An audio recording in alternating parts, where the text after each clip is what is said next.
Itu. Yang kedua, perannya ada konteks kerja dan organisasi. Di konteks kerja ini gak jauh beda. Ada namanya konselor karir, ada yang namanya konselor organisasi, ada konseling pribadi, ada konselor terkait pekerjaan, ada pengembangan diri, profesional, dan manajemen krisis, dan meditasi konflik.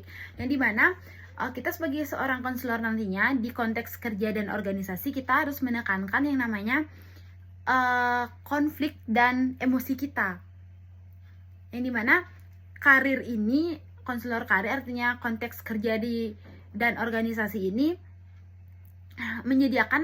mampu kita menyediakan kayak membantu karyawan mengatasi suatu masalah. Ya sebenarnya sama sih, tapi bedanya kita kayak bisa memanajemenkan, bisa kita peran kita di suatu konteks kerja. Dan guru BK di sekolah tuh harus seperti apa? Memberikan suatu pemecahan masalah kepada anak-anak, dan teman kerja kita di suatu organisasi dan pekerjaan itu harus seperti apa? Konteksnya harus bagaimana? Supaya juga mereka nangkap, apalagi anak-anak kan umurannya masih belasan, dan tentunya kita yang di dunia kerja udah ya sedikit udah puluhan, artinya umurnya puluhan. Bagaimana sih kita untuk melayani itu? Yang ketiga ada namanya konteks kesehatan mental dan klinis. Nah, kita juga sebagai seorang konselor tentu yang namanya kita harus menjaga kesehatan mentalnya kita, yang dimana kita juga harus bisa berkolaborasi dengan teman kita, seperti itu. Dan masalah konteks kesehatan mental dan klinis, saya juga pernah baca Bu dulu. Kita juga tamatan seorang konseling atau kita tamatan konselor nggak harus berfokus pada kita sebagai psikolog atau sebagai guru BK aja. Kita juga bisa kerja di suatu rumah sakit, yang namanya kita bisa bekerja. Kan ada tuh misalnya pasien sebagai psikolog kayak gitu tuh, kita juga bisa bekerja di suatu rumah sakit. Dan ini adalah suatu kesehatan mentalnya konselor diuji. Apalagi kan kita nggak tahu seperti apa kepribadian seseorang itu. Kita aja Restu aja diri sendiri belum bisa bagaimana kepribadian Restu saat ini. Restu masih belajar banyak. Ada yang namanya konteks yang keempat, konteks rehabilitas. Konteks rehabilitas ini membantu individu mengalami masalah penyalahgunaan SAT. Nah, tentu konteks ini berujuk kepada kita psikolog di rumah sakit. Kita juga harus bisa memberikan suatu sosialisasi, bukan kepada rumah sakit aja sih, kita sebagai guru BK juga betapa bahayanya konteks narkoba itu. Yang kelima ada namanya konteks komunitas dan sosial. Dimana konteks komunitas dan sosial ini di sini saya rangkum bekerja dengan individu, keluarga, dan kelompok dalam komunitas untuk mengatasi masalah sosial, meningkatkan kesejahteraan, dan memberdayakan masyarakat. Konselor kritis memberikan dukungan psikologis secara segera kepada individu kelompok yang mengalami peristiwa trauma atau krisis. Nah, tentu di konteks komunitas dan sosial ini kita juga harus bisa mencakup lingkungan banyak, yang dimana kita juga nantinya sebagai seorang konselor nggak harus mentok sebagai guru BK dan untuk melayani konteks kita di dunia kerja atau kalangan sebagainya. Kita juga harus bisa mampu menampung konteks komunitas dan sosial. Bagaimana sih kita nantinya berperan di sana, dengan bahasa apa, dengan konteks apa. Nah, kembali lagi ke yang Restu bilang, prinsip-prinsip apa nanti yang kita pakai itu. Kita juga nggak harus ngopas semuanya di sumber atau di Google. Kita juga bisa sebagai seorang konseling, sebagai seorang konselor, bisa menciptakan itu dengan diri kita sendiri. Seperti itu. Nah, dari yang namanya judul peran tadi sudah banyak Restu jelaskan untuk judul yang kedua. Dan kita lanjut ke yang ketiga. Baik Bu, Restu lanjut dengan judul yang ketiga, konsep kesadaran diri dan refleksi diri. Nah, yang di sini materi yang Restu rangkum, yang pertama ada konsep kesadaran diri. Kesadaran diri adalah kemampuan untuk mengenali dan membatasi berbagai aspek tentang diri kita sendiri. Nah, ada termasuk bagian-bagiannya. sebelum kita masuk ke bagian-bagiannya, kesadaran namanya adalah konsep kesadaran diri dan refleksi diri. Tentu kita harus juga memiliki batasan nantinya kesadaran diri dan bagaimana caranya kita untuk merefleksi diri kita sendiri ya, apalagi kita sebagai seorang konselor atau psikolog tentu banyak menemukan seorang klien-klien tentunya bermasalah dan kita kan nampung tuh di otaknya kita Bu ya, gimana sih caranya kita untuk merefleksi semua itu nantinya supaya nggak kita yang menjadi mumet atau gila. Dan ini adalah studi rangkum, ada termasuk kita harus bisa mengendalikan emosi kita, nilai-nilai pemahaman kita, keyakinan, kekuatan dan kelemahan, pikiran, motivasi dan dampak pada orang lain. Nah, tentunya dari berbagai bagian-bagian ini, yang pertama dari emosi kita juga harus stabil untuk menghadapi klien. Kalau kita misalnya sedang emosi ya lebih baik jangan dulu untuk menghadapi klien. Nilai-nilai untuk memahaminya juga seperti apa, keyakinan kita juga supaya mereka juga yakin ke kita seperti apa, kekuatan dan kelemahan. Kekuatan dan kelemahan kita hanya diri kita sendiri yang tentu ngatur. Kalau kita emang udah emosi, tentunya kita kekuatan dan kelemahan diri kita sendiri juga berpotensi kepada klien ya. Jangan dulu mengambil klien seperti itu. Ada pemikiran ya, tentu pemikiran kita yang akan diganggu juga dalam seorang konselor. Ada motivasi, mengenali apa yang mendorong dan mengarahkan tindakan. Kita juga sebagai seorang konselor ya dari diri sendiri dulu deh Ibu, bagi saya.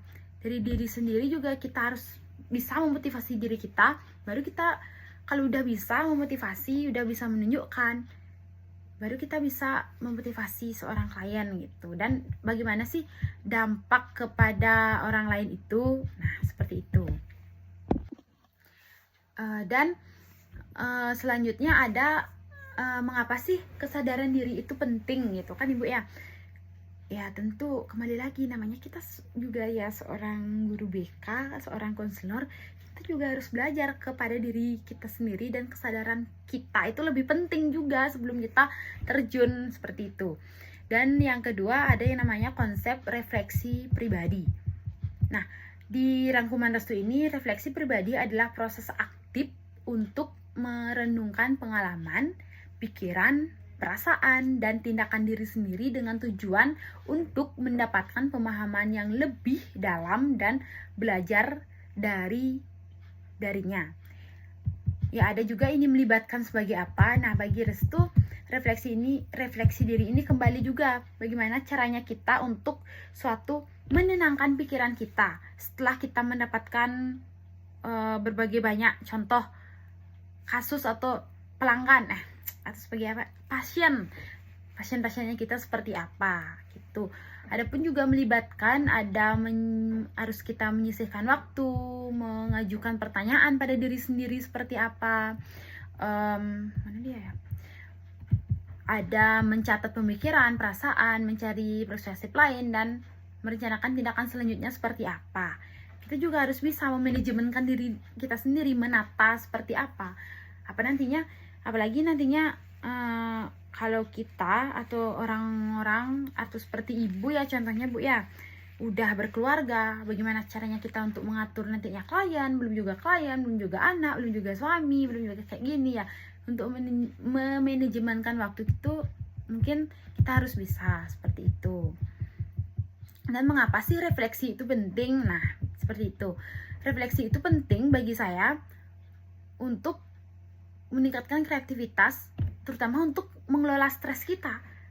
Kalau kita udah stres, berarti kita bagi restu sendiri Bu ya, kalau kita udah stres berarti kita kurang refreshing, bagi restunya gitu. Makanya kalau udah mumet kayak habis UTS nih Bu, ya otomatis kan kayak mumet, aduh gini, butuh refleksi gitu. Makanya penting banget untuk menenangkan diri supaya nantinya nggak kejerumus yang namanya kegilaan gitu. Yaitu untuk pertanyaan nomor berapa ya? Nomor 3. Baik Ibu, sekarang ke judul yang nomor 4, yang dimana ada judulnya strategi regulasi emosi bagi seorang konselor.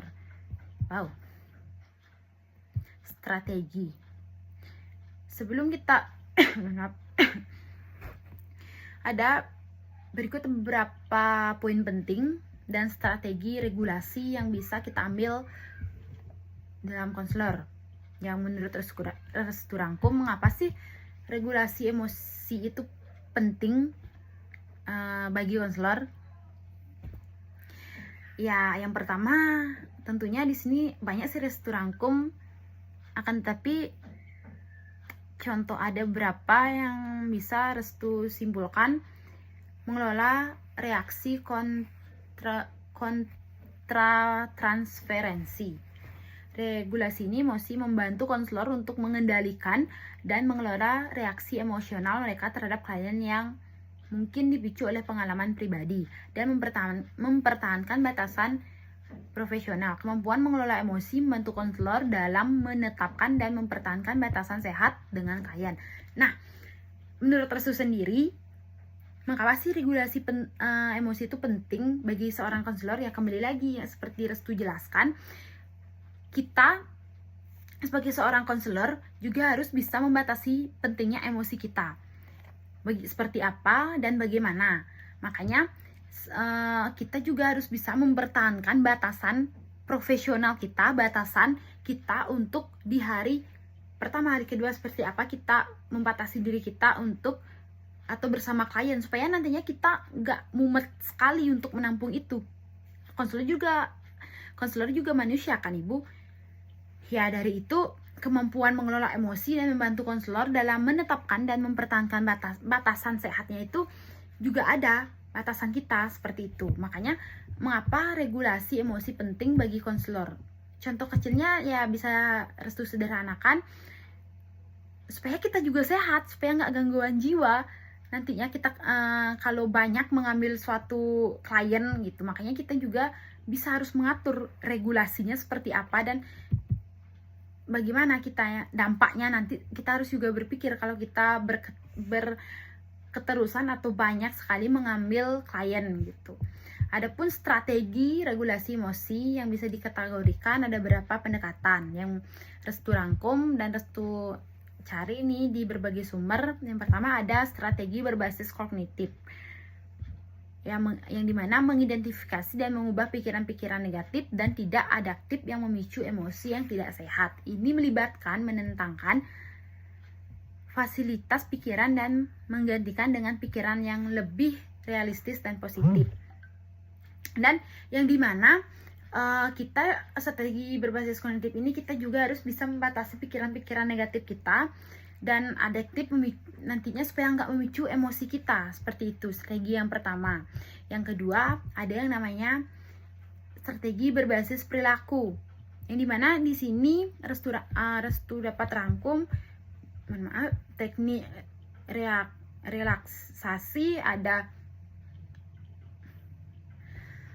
aktivitas fisik, ada mengalihkan perhatian, ada mencari dukungan sosial, ada menetapkan batasan yang sehat, ada praktek self care kayak gitu Bu. Self care kayak gimana ya, untuk strategi berbasis perilaku ini kita harus bisa yang namanya merefleksi diri kita. Toh nantinya kita akan berikan juga kepada klien kita. Kita harus juga membatasi fisiknya kita. Emang sih kelihatan konselor itu ya menyeramah, kayak memberi ceramah, kan tetapi pikirannya juga mumet. Emang kelihatannya dia duduk aja seperti itu. Makanya dari itu kita juga harus bisa membatasi fisiknya kita supaya kita bisa kayak berbicara, memberikan ceramah ini. Bagi Restu Ibu, berbicara juga butuh tenaga Bu. Makanya kita juga harus membatasi secara fisiknya kita,